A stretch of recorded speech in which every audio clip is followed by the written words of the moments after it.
So we're live. We're live, guys. Getting ready to rock and roll here right now with this evening's talk. Hi, Abraham, Ariana, Alyssa. How are you guys doing? Good. Awesome, awesome, awesome. All right, so waiting for a few people to join us and then we'll get right into it.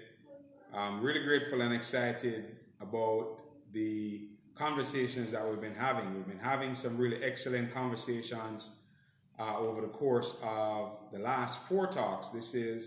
Was last week Thursday, Sunday, Tuesday rather. Last week Tuesday, Thursday, Sunday, and today over what is the lockdown period here. Welcome to this evening's talk. I have my camera sideways so that we have the screen this way instead of long today.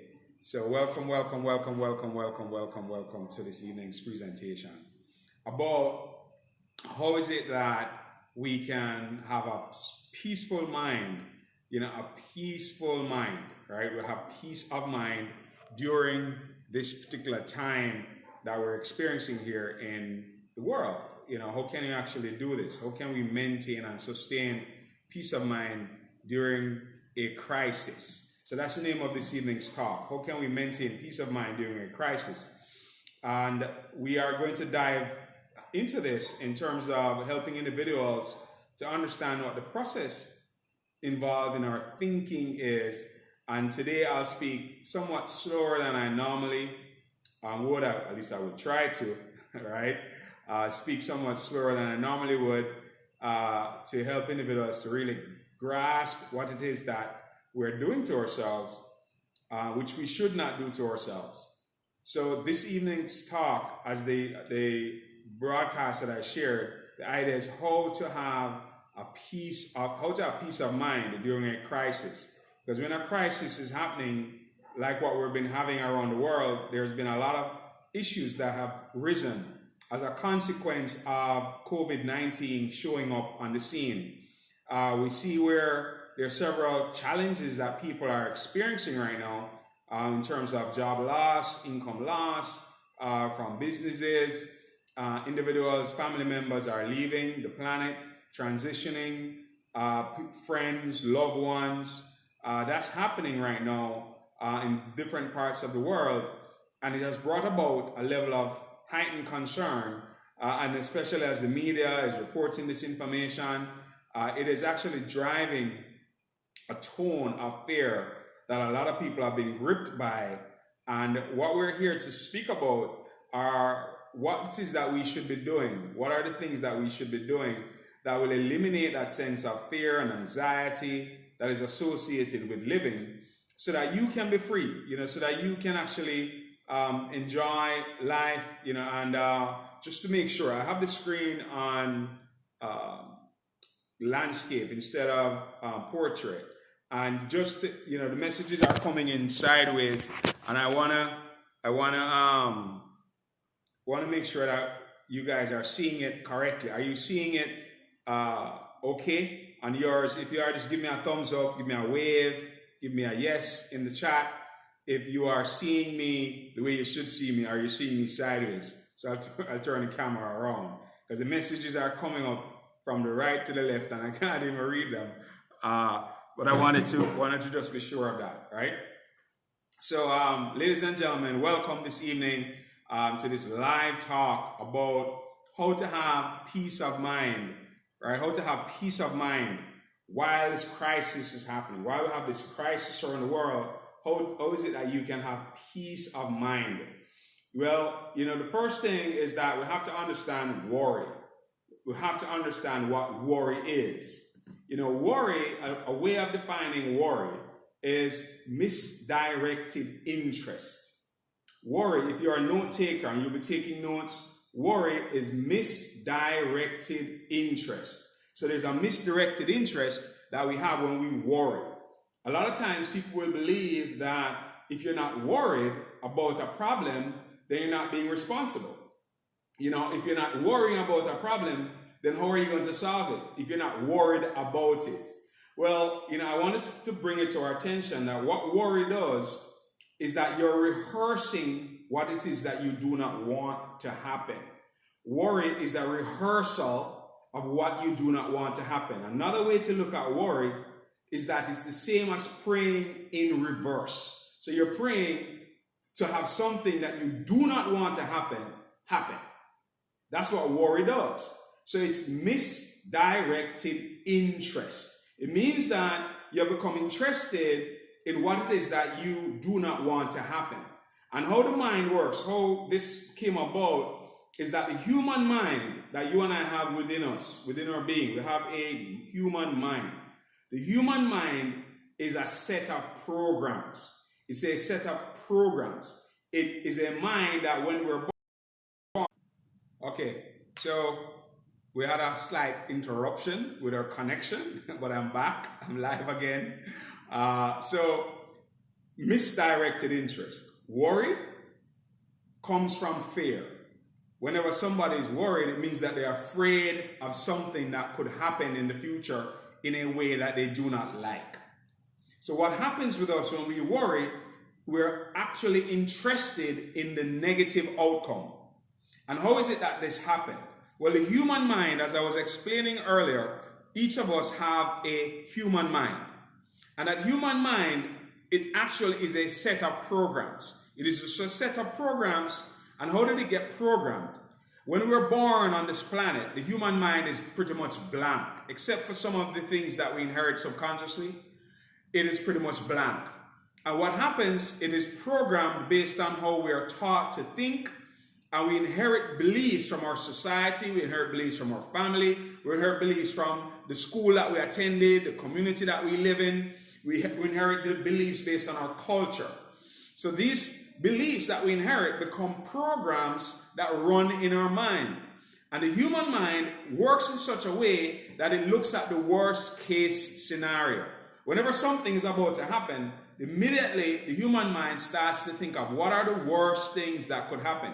If you have been in business and you've been in dialogue with a bank or a financial institution, they're always talking about the worst case scenarios as a way to measure risk. So we are conditioned in a way mentally for the mind, for the human mind, whenever a situation presents itself, it thinks about the worst thing that could happen. So how fear comes up is that each of us have what we could call an ego, right? An ego. EGO. Edging God Out is a nice acronym or acronym that I like to use. And our ego lives in a certain paradigm. Our current present paradigm is where it lives. And it is pretty comfortable with what it knows already. Whenever we as individuals are about to step out of what we know into what we do not know or the unknown, the ego tends to throw up worst case scenarios in terms of what could go wrong and what if this happened, what if that happened. For example, when I decided, okay, I'm going to start doing these live talks, even though I'm pretty much accustomed to doing talks, the ego spins out, well, what if, nobody's interested? What if this? What if that? And then that generates a feeling of anxiousness that tries to say, go back and be where you're comfortable. You don't have to put yourself out there, your information, your thoughts, your concepts, your ideas. Your ego tries to, I have this new thing. I don't have my camera on a prod. I wanted it up higher, and it slips down. So we have to work together. Okay. All right. So with that, ladies and gentlemen, the ego is trying to get us off track, right? The ego is trying to get us off track. Ariana, get me a piece of tissue, please. All right, I think that will help me. All right, cool. Because the surface that the camera is on is too slippery, so keep sliding down. All right, so ladies and gentlemen, the ego is what throws up in front of us worst case scenarios. It throws up a number of worst case scenarios for you and I to assess. Okay, here we go. All right, I'm good to go now. No more sliding down of the camera. All right, this is live, right, guys? It's what it is. All right, so the the human ego that each of us have, you have one, I have one, what it does is throws up worst case scenarios whenever you're about to go away from your comfort zone. So just bear that in mind, right? You will not be able to go forward in life without fear. Fear is a passenger. It shouldn't be your driver. It is your passenger, right? It's there. It's going to be there. And one of the things that you learn is as you learn how this process of worry works, you'll be able to go for your dreams, go for your goals, deal with the challenging situation that we see around us, and not let fear overrun you and you become bound by fear or driven by fear. So you run away from opportunities when they present themselves to us as challenges and difficulties.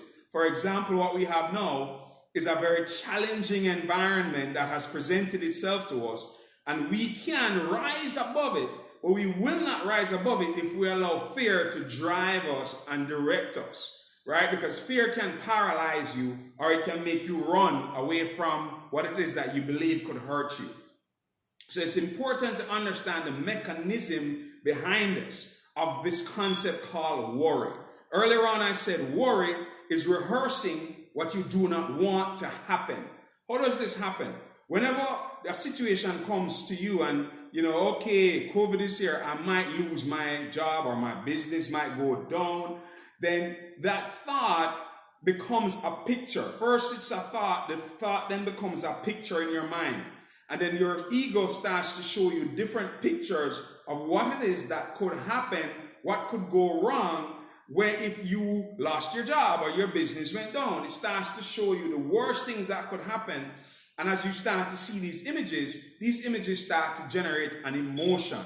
And that emotion starts to create your reality. So what we have to do is to understand that when you are worried, what you're doing is rehearsing what you do not want.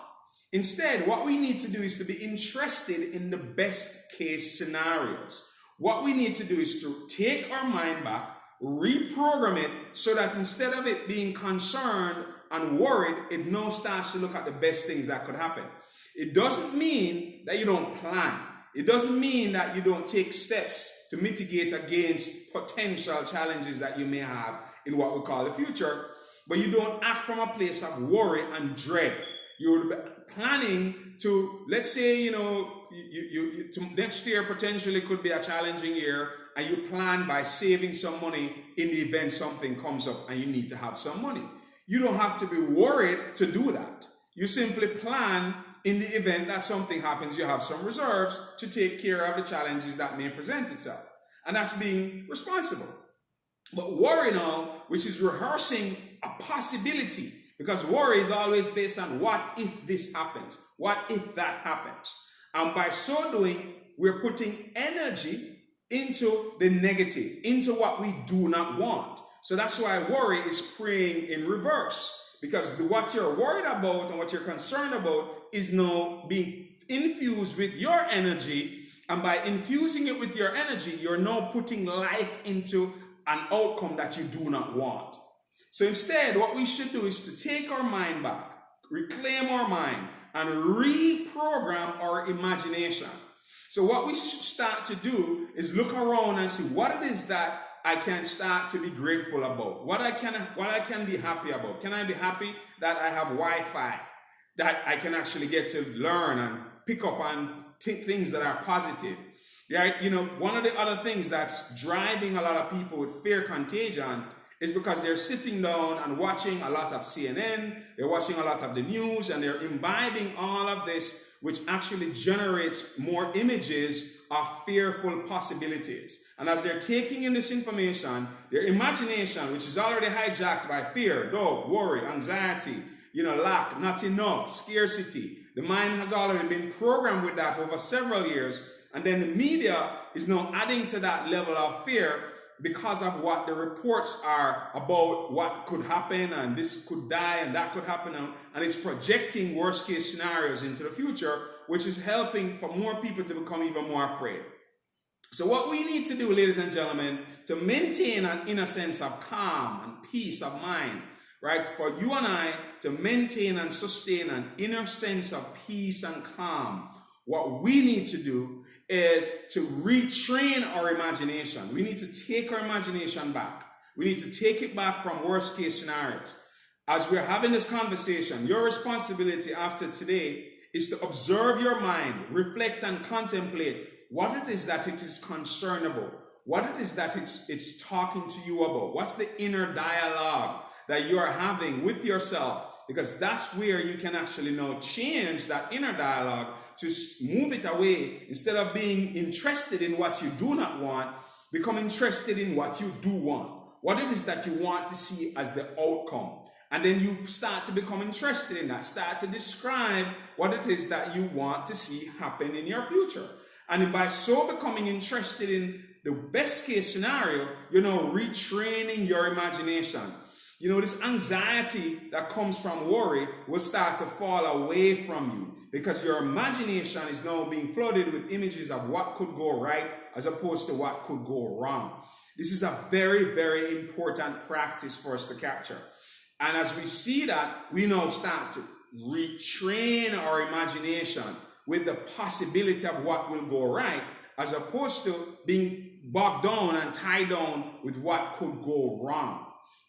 Another thing that tends to bring about a level of anxiety for us as human beings is that on the planet itself, the planet that we live on, the speed of its revolutions has been increasing, okay? It has been increasing, it continues to increase over years, and the planet itself is becoming more conscious. Now, as the planet is becoming more conscious, the rate at which it revolves increases. And if you and I are not also increasing and keeping in step with the increasing vibration of the planet, what happens is that we're not in alignment with it. And then if the vibration of the planet is here and we're here, we feel a sense of anxiety because we're not in harmony with what's happening.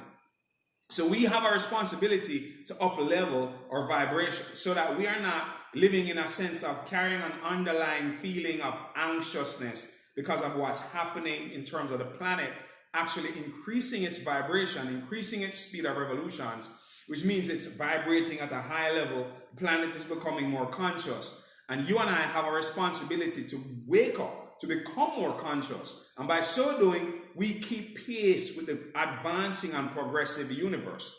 We live in a progressive universe. We do not have the luxury, ladies and gentlemen, of just sitting down and just doing nothing. We do not have that luxury. We are designed to express our gifts, our talents, our capacities, our brilliance, our light. We're designed to express all of that in a progressive way. We're not designed to express it in terms of worry and fear and doubt. We already dealt with the fact that worry is misdirected interest. Worry is rehearsing. In your mind, you are rehearsing what you do not want to happen when you worry. So you're literally giving life to what you do not want to come into your life experience. So it's important that you take back your mind from worry. And how we do this is start to look for what we can be grateful for. What can I be grateful about? Can I be grateful that I have air to breathe? Can I be grateful that I have a body temple that's working for the most part? Can I be grateful that I'm living on the planet? I'm above ground. Somebody else is under the ground. Find something to attach your mind in terms of it being grateful. And once you start to find one thing to be grateful for, it's now easier for you to retrain your mind, for your mind to start to bring you more things to be grateful for. When you find something small to be grateful for, the mind starts to look for other things for you to be grateful for. That's how the mind works. In the reverse, when you find something that you're worried about, concerned about, the mind also manufactures more things for you to be concerned and worried about. That's just how the mind works. So what you and I have to do is understand that process and not give fuel to what we do not want to happen in our life experience. Instead, what we should focus on is what it is that we do want to have happen. What is the best case scenario? What is the best thing that could come out of these changes that have happened? So as the issues are going on around us, what we should be doing is looking at what's the best that can happen. When you look at what's going on with COVID-19, one of the best things that will happen here, and I watched that video today of, a brief video of a gentleman from the WHO, and he was speaking about the vaccination that was developed by scientists for COVID-19. And one of the scientists said, let's use Africa as the testing ground for the vaccine. And the gentleman who is one of the leaders of the WHO, they came out, in denouncing, that statement and saying that those scientists need to retract that statement, and that type of colonial mentality cannot obtain today. They came out and said that the rules have to be followed and the vaccine will be used in countries based on a system, not based on using it in a particular area as if some human beings are less than other human beings. So that level, ladies and gentlemen, of what was happening is starting to change. Let's think about how big of an improvement is this. Normally, this is a white gentleman that was sitting down and saying this, making a public statement on behalf of the WHO, the World Health Organization, and denouncing a statement by scientists saying that Africa should be the testing ground for the vaccine for COVID. Meaning that you don't want the white people to be the ones who you put at risk with the vaccine, because the vaccine, it's a trial and error. Okay, some people may not get it right in the first couple instances. So what we now need to do, ladies and gentlemen, is recognize that COVID-19. Look at this. COVID-19, with the challenges that it has brought about, the WHO leaders are now saying that we have to operate in a way that all human beings are seen as equal. And the testing of a vaccine needs to happen in all the various areas of the world equally according to a system, not based on color, not based on where your nationality is, not based on your financial status, but the equality. So what's starting to happen? COVID-19 has brought about the opportunity of the best case. The best case is equality, right? Where all of us now are going to be treated the way we should be treated, not based on the skin, but not based on the money you have, not based on where your parents, not based on your culture, just because you're a human being, you're being treated with dignity and respect. Now that is coming about because we have a common threat, which has come in such a way that everybody's at risk. And now it forced us to start to think about operating in ways that are fair, that are, ways that are equal across all the barriers. So these barriers that we used to have on divisions, they're starting to fall away because we now have to have a common interest if we want to survive as a species, if we want to survive as human beings. So instead of burying ourselves down in, what's going on, all the negative things that are happening, look at the great positive that I just shared with you that COVID-19 has brought about. Also, one of the great things that's starting to happen is that we have lived in a world where debt, loans, right? We've heard years ago that the borrower becomes the slave of the lender. And what happens is that loans that bear interest, right now while COVID-19 is going on, there are loans that are accumulating interest. Meaning that the virus has stopped economic activity worldwide, not just in a country, worldwide. Everything is at a standstill, pretty much, except for the online platforms that can still generate some transactions. But business as a whole is at a standstill in general terms. Now, does the interest on your loan stand still? No, it continues to accrue even though all of these changes have happened.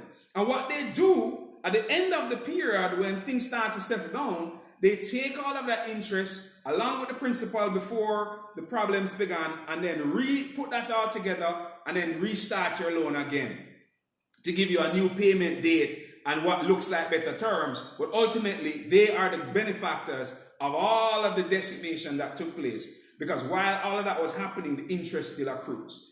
I've recognized this years ago and I said, man, this is really a very difficult system and it sets people up to eventually just collapse under the weight of it. So that system, ladies and gentlemen, COVID-19 has brought that to the surface for more people to recognize that it's not sustainable, and there are going to be countries falling into default, businesses falling into default. And as a result, the structure of that financial system has to now give way to something which is more equitable, something that will be based on equity and not based on interest. In other words, when equity happens, when there's equity, which is such a great benefit that this is going to bring about, but when there's equity, what happens is this.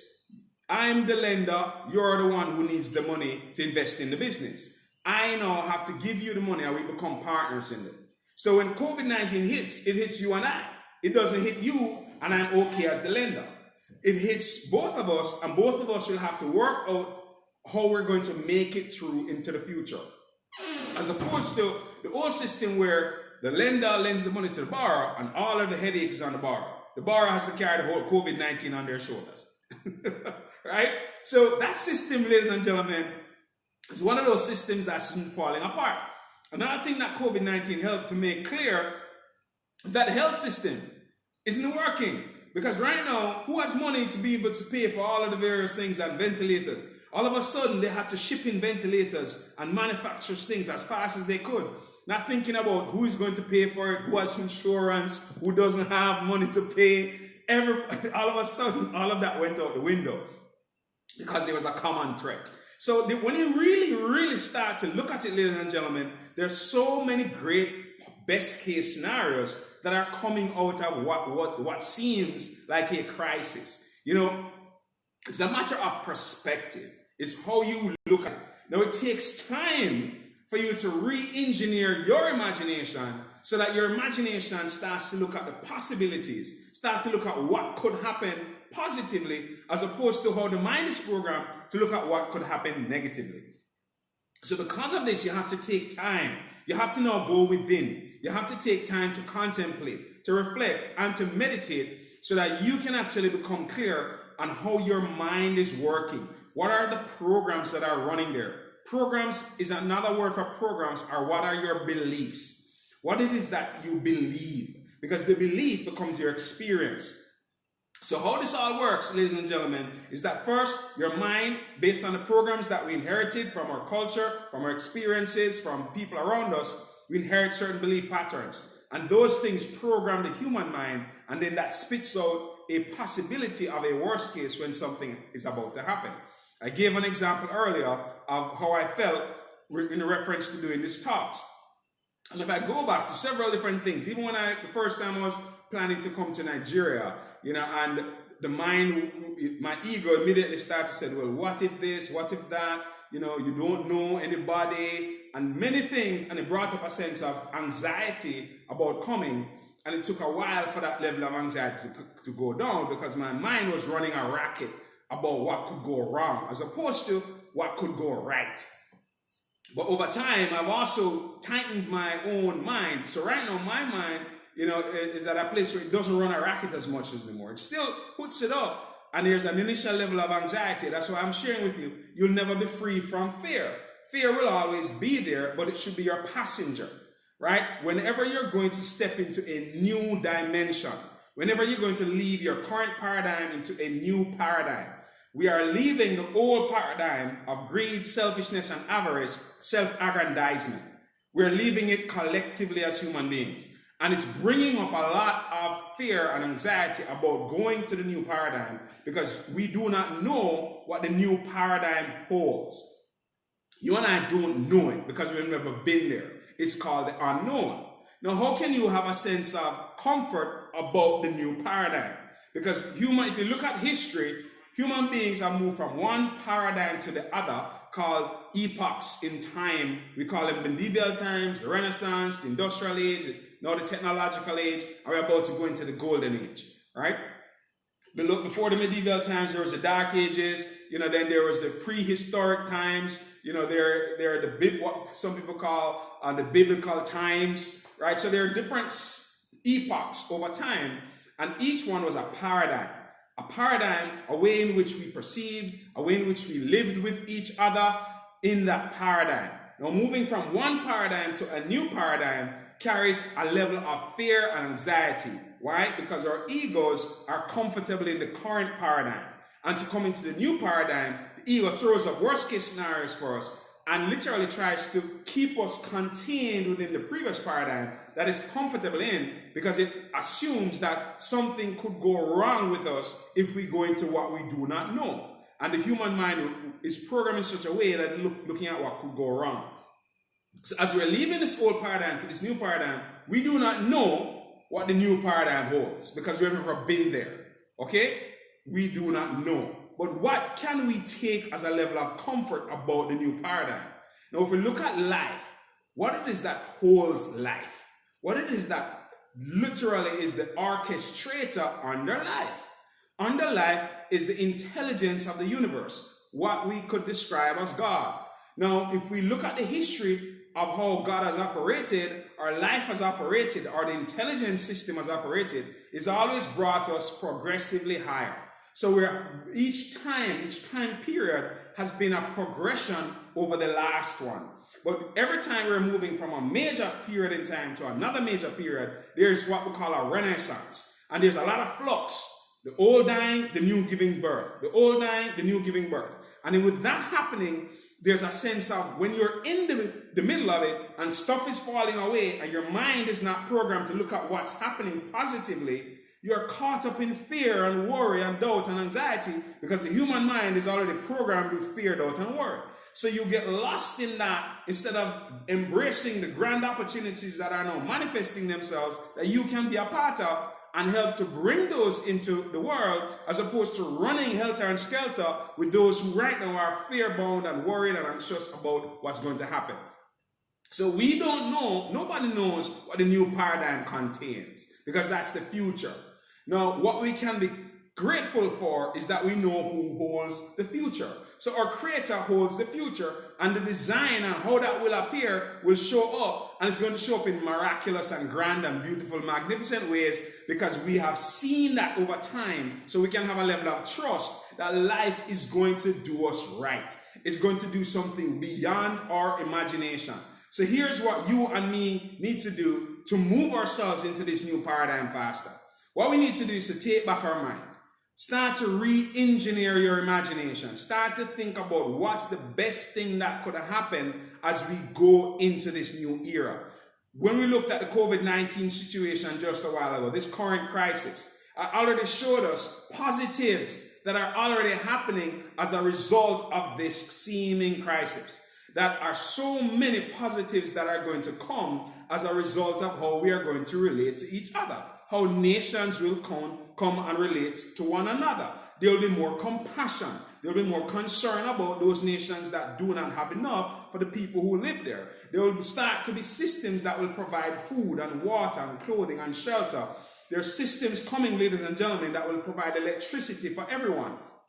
So as all of these things are starting to happen, we're creating a harmonious world, a world where we can truly enjoy living in, and not in a hamster wheel and a treadmill of trying to survive, but being in a world where we are working together collectively, as our strongest ones take care of some of the bigger tasks. What happens now is that the weaker ones, we're giving them a chance to grow, mature, so they can eventually carry more load, carry more responsibility, carry more weight, and play a part in the world.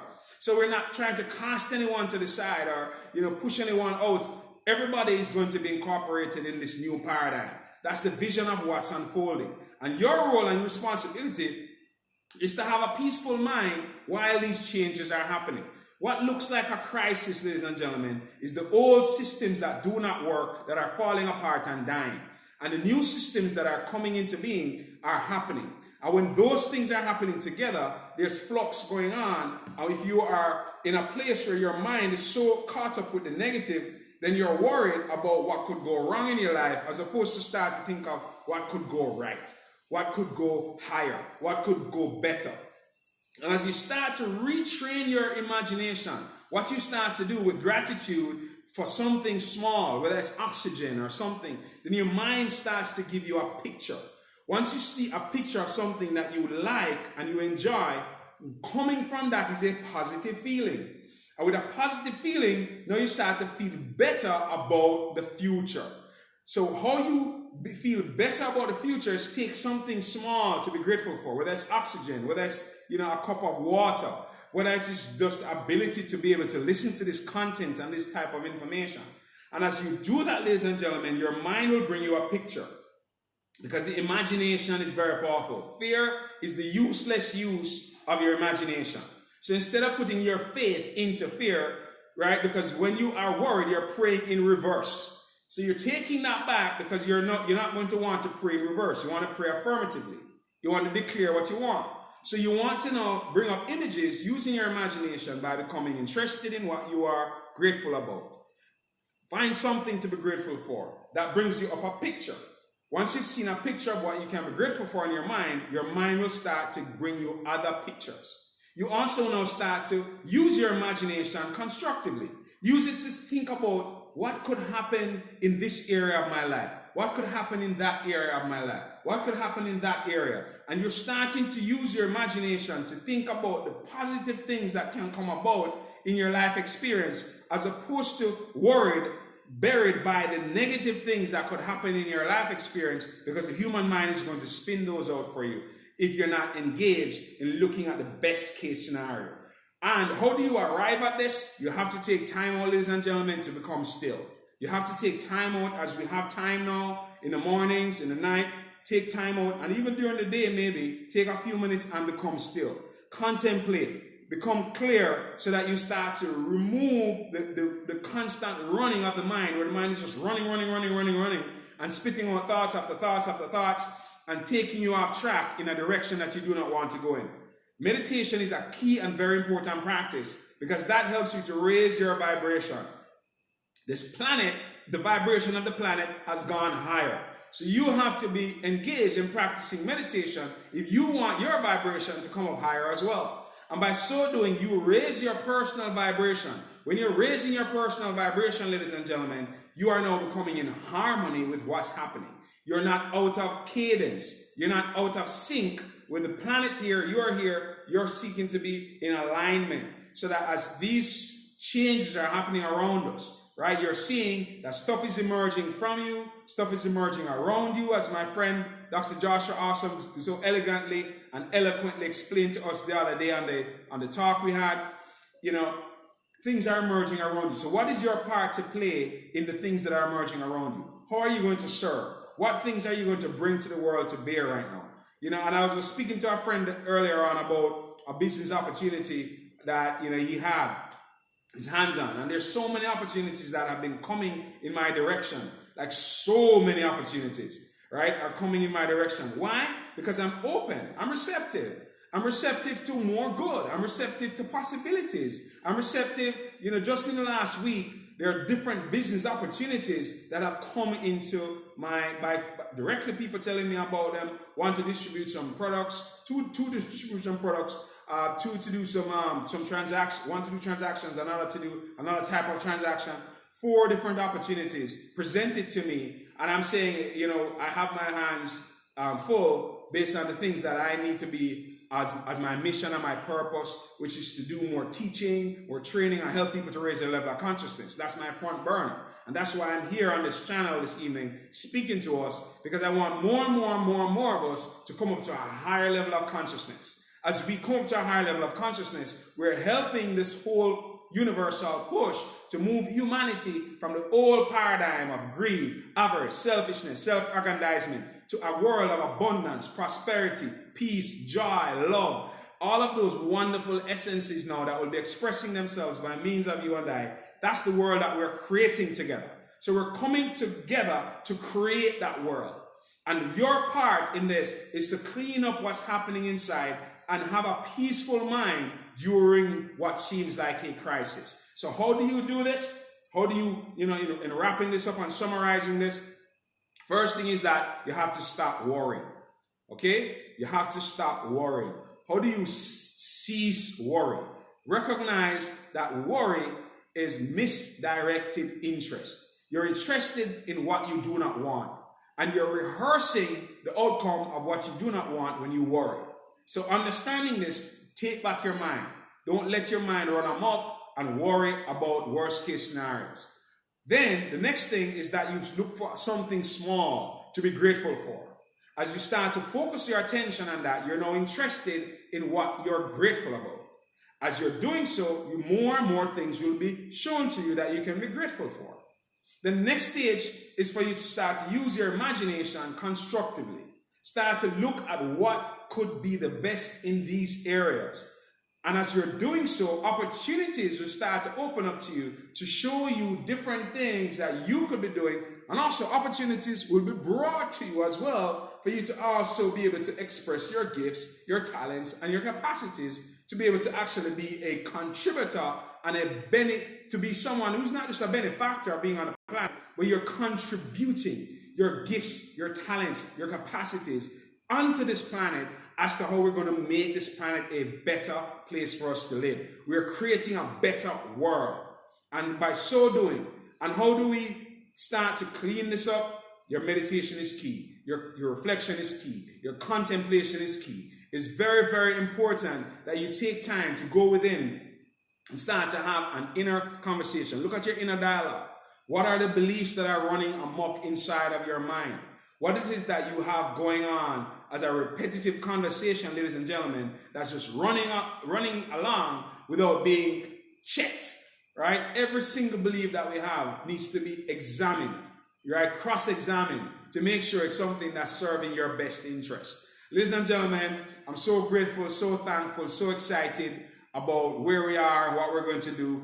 And I pray that this evening's talk will be helpful to you or someone that you may know, and share this, guys, with people, share it with friends, so that more and more people will start to extricate their mind from worry and take our minds back from worry and fear and doubts and anxieties, and instead now free our minds so that our minds can be focused on creating the world that we want to live in and the world that we want to enjoy together. All right. So with that said, man, thank you all. I can't read all these names because this thing is upside down. But thank you very much for everyone who chimed in. So thankful, so grateful to you guys. So bless each and every one of you. We'll see you at the top of life. You deserve to be there. All right. So bye for now. Bye, bye, bye, bye, bye, bye, bye.